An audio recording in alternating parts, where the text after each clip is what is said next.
महापुरुषों, काफी समय से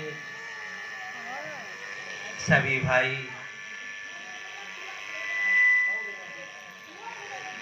चर्चा भजनों द्वारा सुना रहे हैं। आज हमारे मास्टर साहब के अंतिम संस्कार के उपलक्ष्य में बच्चों ने उनके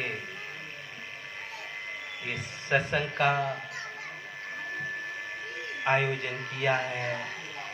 धन्य बच्चे जो उनकी आत्मा की शांति के लिए आज सत्संग रखा है। महापुरुषों, हम सभी जानते हैं यहाँ जो आता है कोई रहने के लिए नहीं आता है। सब जाने वाले हैं, सब जाते हैं। फर्क इतना है, जिस तरीके से हम कहीं दूर जाते हैं, पता भी होता है इतना समय लगेगा, इस साधन से जाएंगे, फिर भी रास्ते के लिए कुछ न कुछ व्यवस्था बनाते हैं। महापुरुषों, विचार करें, क्या हम सब जाने की तैयारी कर रहे हैं? क्या जाने के लिए हमने कोई पुण्य पाथेन भी कहते हैं, कोई पुण्य पाथेन का मतलब, पुण्य पाथेन का मतलब जाने में जो कलेवा साथ पहले लोग ले जाते थे, क्या हमारे पास कुछ है? ये हम सभी को पता है, जाना निश्चित है। जाने के लिए हमें अपनी व्यवस्था करनी चाहिए।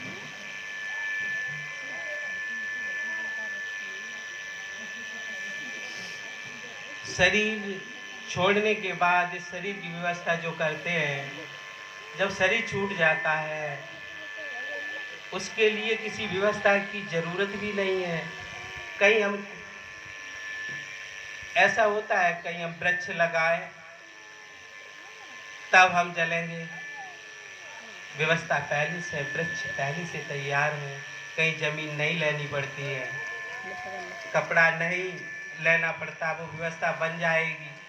सारी व्यवस्थाएं बन जाएंगी तो हम कहाँ जाएंगे, हमारा क्या होगा? इसकी व्यवस्था नहीं बन सकती। महापुरुषों, ये मनुष्य शरीर मिला है, यदि आज चूक गए निश्चित है कि दुख भोगने पड़ेंगे। हम बच्चे को स्कूल भेजते हैं तो पहले से तैयारी करते हैं, उसकी किताबों की तैयारी, अनेक प्रकार की तैयारी करते हैं। क्या कभी सोचा हमने अपनी तैयारी की है? क्या जाने में संशय है किसी को? जिसमें कोई संशय नहीं, क्या उसकी तैयारी की है? जाना निश्चित है। हमें मृत्यु का भय क्यों लगता है? भय का क्या कारण है? यही कारण है कि हमने जाने की तैयारी नहीं की है। क्यों? अभी जैसे हम लोग बैठे और कोई दिन में कहे, अभी कहे चलो मेरे साथ रोड तक चल दो, चलो, लोग चले जाएंगे। भयानक रात हो, कुछ न दिखता हो, क्या कहें मेरे साथ चलो, तो भय लगेगा, जल्दी चलने के तैयार नहीं होंगे। क्यों? रास्ता नहीं, वक्त दिख नहीं रहा। इसी तरीके महापुरुषों, मृत्यु का इसी है, हमें की जानकारी नहीं है। हम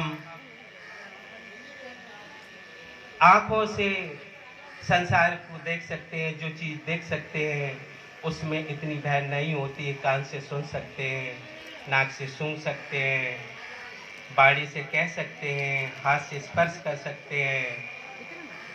इनमें भय इतनी नहीं होती। क्यों? इनकी जानकारी है। इन्हीं साधनों के द्वारा हम मृत्यु को जानना चाहते हैं।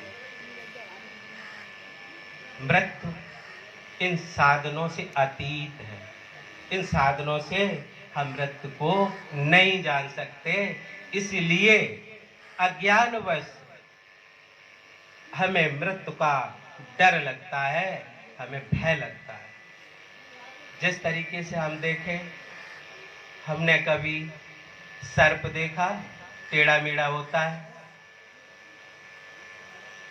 रात है, पूर्ण प्रकाश नहीं है, इतना प्रकाश नहीं जो साफ साफ दिखे, इतना अंधकार भी नहीं जो कुछ न दिखे, और कई रस्सी पड़ी तो क्या होती?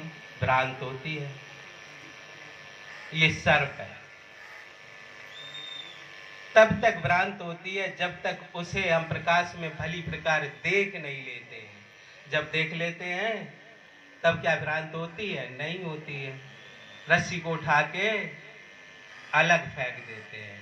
महापुरुषों, इसी तरीके से जिस दिन हम मृत्यु को जान लेंगे, उसी दिन हम जीवन को जान लेंगे।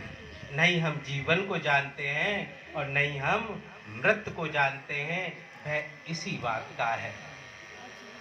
जिस दिन हम मृत्यु और जीवन को जान लेते हैं, उसी दिन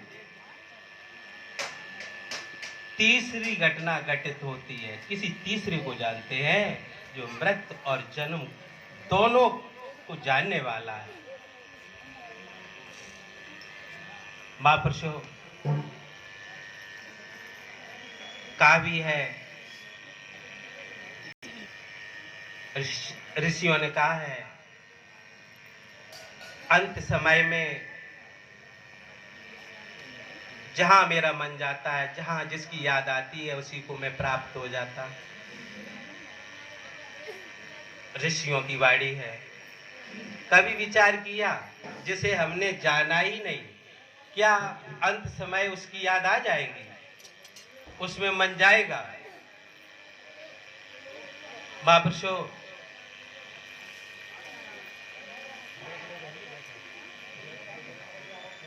अंत समय में उसी की याद आएगी जिसे हमने कभी जाना हो।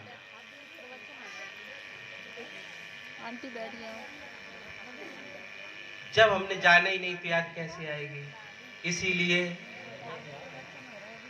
जो हम मन और बुद्धि बाड़ी इंद्रियों से ग्रहण करते हैं, अंत समय में भी यही याद आती हैं, इन्हीं को प्राप्त होते हैं, तो फिर से हम दुख को प्राप्त हो जाते हैं और संसार में फिर से भटकते हैं, क्योंकि इंद्रियों के द्वारा जानने का विषय नहीं है।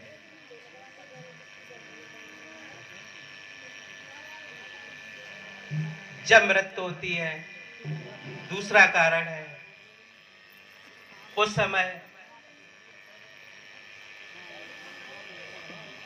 जो पीड़ा है, उस समय जो दुख है, इतना भयानक होता है जो हमें कोई होश ही नहीं रहता। मृत्यु और जन्म दोनों ही परिस्थितियों में पीड़ा होती है, कष्ट होता है। महापुरुषों, विचार करें यहाँ बैठ के, यदि आप किसी के लाठी मार दें, एक सहन कर लेगा, दूसरी में गिर जाएगा, इल्लाएगा, चीखेगा, तीसरी में बेहोश हो जाएगा, चौथी में बेहोश हो जाए, किसी न किसी में बेहोश हो जाएगा। मृत्यु का कारण है बेहोशी में मृत्यु होना ही बंधन। जब हम बेहोशी में इस शरीर को छोड़ते हैं, तब हमें दुख भोगना पड़ता। अब हम क्या करें जो फिर से इस दुख को न भोगना पड़े। इस दुख से छुटकारे के लिए महापुरुषों एक मार्ग है, सत्संग मार्ग है। सत्संग में हम जाए और जाके हम अपना पता लगाएं। पहले हम ये पता लगाएं मैं कौन हूं। भाई जो जाएगा उसे पता ही नहीं कि मैं कौन हूं, तो फिर आगे क्या जानेगा? कुछ नहीं जान सकता। खुद का पता पूछे मैं कौन हूं, अपने को जाने। अपने को जानने के बाद सारे अहिम का विनाश हो जाए। अहंकार क्या है? जहां मैं भाव उत्पन्न हो वही अहंकार है। हम कभी कहते हैं हमने जाना, क्या जाना? हमने अनहद नाद को जाना, हमने किसी ज्योत को जाना, हमने किसी ध्यान को